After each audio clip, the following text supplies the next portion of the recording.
Welcome back to Applied Mathematics. In this video, I want to talk about interpolation and regression. These two techniques don't have a whole lot to do with each other, except that they are both tools that we can use for filling in missing details in a function that is defined by collecting data. All right, so we have collected some data and we can plot some points, but we'd like to do a little bit better than that. Let me get my head out of the way and let's head over to Desmos. I'm going to use computer software to do most of the work for us today, so let's dive in. The first thing that I want to do is set up a table of values. I can do that by clicking the Add Item button here, and instead of using an expression, this time we want to include a table. It automatically fills in that we're going to have our table be x1 and y1, and then we can type in our data. Although, and apologies, the screen is suddenly going to become very bright here. I can go over, let's say that I have my data in a table already. We're rolling a ball across a table. We've measured the amount of time that has elapsed. We've measured the distance the ball has traveled. I can select all of that stuff and copy it. And then I can go back over to Desmos, back to dark where our eyes can relax. And while my menu doesn't give me an option to paste, I can hit Control V on my keyboard.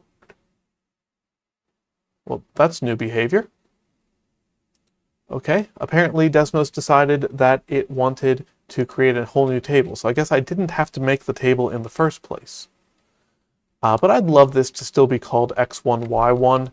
That's going to make my life easier in the long run if I stay consistent about that. But we've got a whole bunch of data points now that we can do things with. And the first thing that I notice with this data is that it forms a perfectly straight line. Getting absolutely perfectly straight data is something that never happens in reality. That's one of the reasons I like teaching math class. But I know that a line tends to have an equation in the form y equals mx plus b, right? That's our equation of a line. I want to tell Desmos that I don't want it to just draw a line, I want it to do a calculation. So instead of using an equal sign, I use a tilde. On most keyboards, that's Shift and the key to the left of the number 1. Then let's go over here. I don't have x and y, I have x1 and y1. So I can type an underscore character to get down to a subscript, or again, that also exists in the keyboard menu. But I can hit that subscript and type a 1 there. I can do the same thing with x, and it generates my line for us. The important parameters are m and b right there. In this case, m equals 4, b equals 0. Putting those into the equation, we can see that the equation of our line is y equals 4x, and if I type that in, I get the exact same thing. We're not going to spend a lot of time thinking about it, but as a rough order of scale, this r squared value can be thought of as basically what percentage of good is your line. If you have r squared equals 0.95, that's very good. If you have r squared equals 0.9, that's kind of okay. If you have r squared equals 1, that means that somebody was making these data points up and they don't exist in reality. If you have r squared equals 0.3, that's a problem. That tells you that you don't have a line. All right, but with just that, when we have data that seems to be linear, we can use that to create our function. We could write an equation from there. I did that. Or I can just drag along here. If I have a particular x value, I can figure out what the corresponding y value should be, and if I have a particular y value, I can figure out what the corresponding x value should be, just by dragging along the screen. And that works great when you have linear data. But you don't have to have linear data.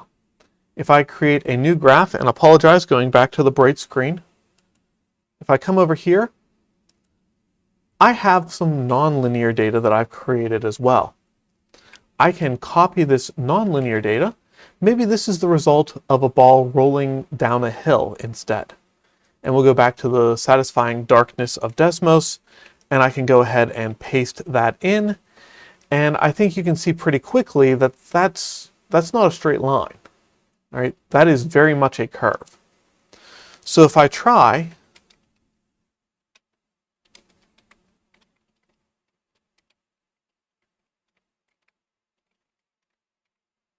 the same sort of thing that I did before, I'll get a line.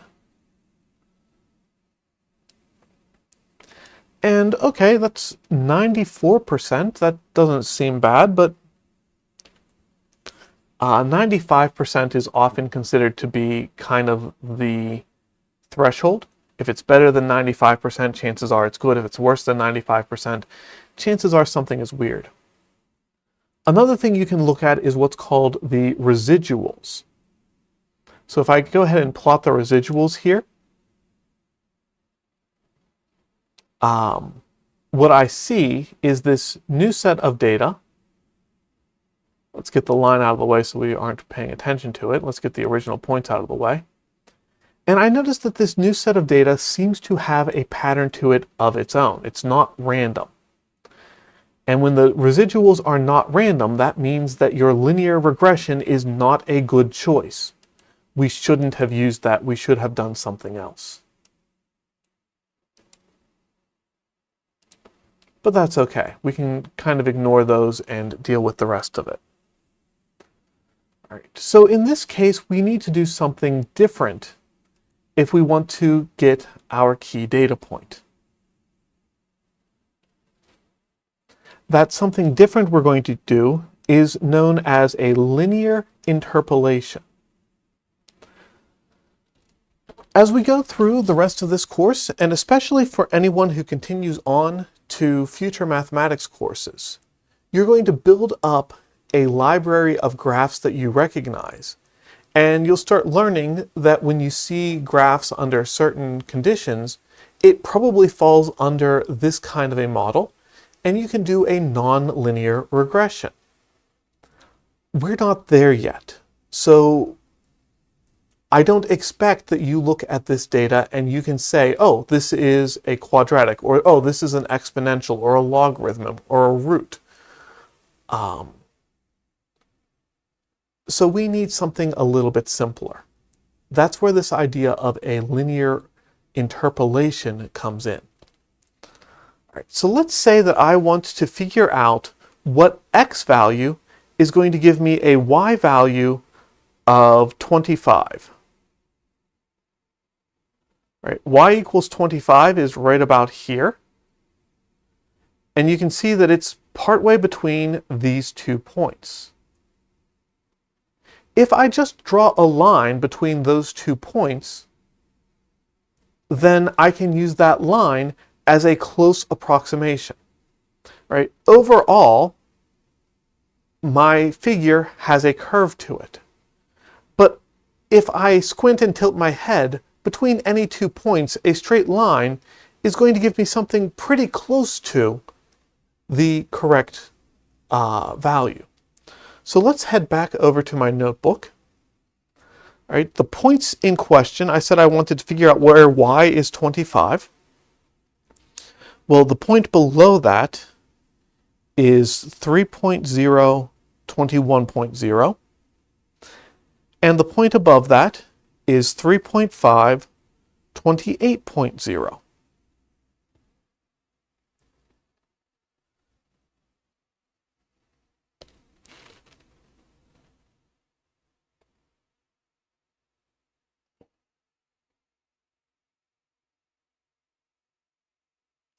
There is a form of a line that you may or may not have run across in a previous mathematics course, Officially, you're not supposed to have seen it before, but I know different people come from different backgrounds, and different high schools put this at different points in the curriculum.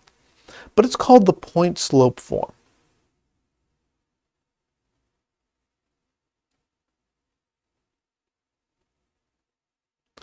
It says y minus y naught is equal to m times x minus x naught.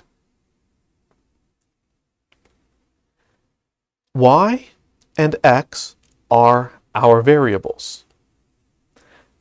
M is the slope. That's something we know how to figure out. And then y naught and x naught are a point on the line. Generally, we'll take the lower one, although technically speaking, it doesn't matter. So there's my y naught and x naught. All I need to do is figure out what m is. And I know how to do that. M, the slope, is the difference in the y-coordinates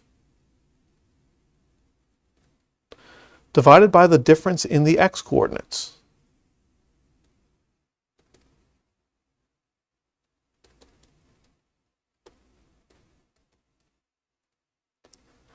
Which in this case comes out to be about 14.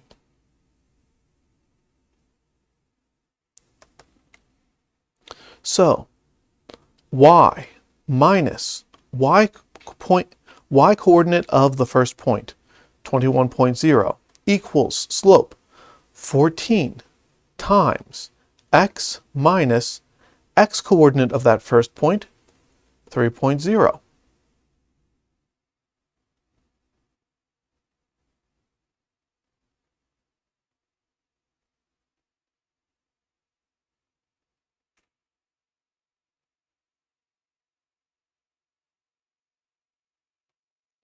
We can do a little bit of algebra to clean this up. I'm honestly not sure how much of this is actually necessary.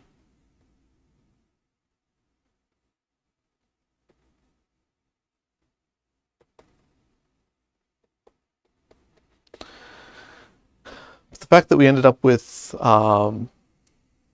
negative 42 plus 21 equals negative 21 is kind of a strange coincidence that threw me off for a second, given that I just came up with these numbers at random, but it works, or at least I hope it works. So let's jump back into Desmos, and I'm going to go ahead and graph y equals 14x minus 21.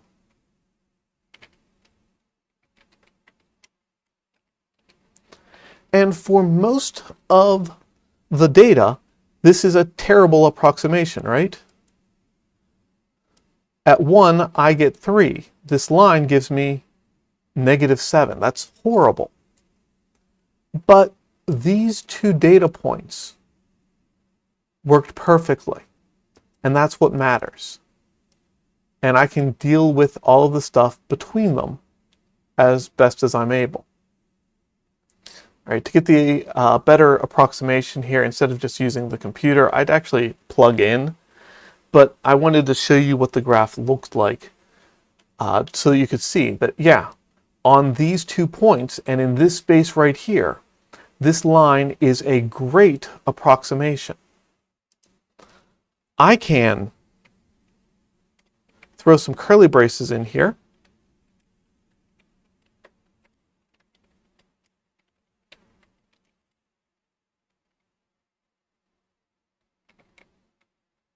And show, well, just that part you can see even more clearly. If you try to visually, or imagine drawing in the entire curve there, I think seeing just that segment of the line really hammers home. Yeah, this looks like it's going to be very close to what the graph actually looks like. All right, so jumping back over to my notes sheet here. Come on, there we go. Back over to my notes sheet. If I wanted to figure out where is the x value where y is equal to 25, I can plug in 25 for y.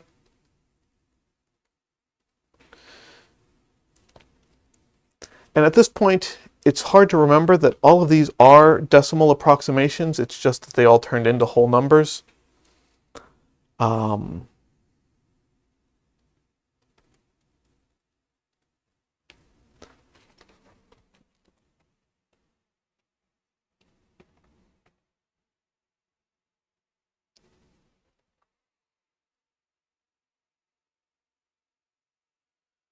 but yeah, that rounding to 2 significant digits gives me that x is about 3.3.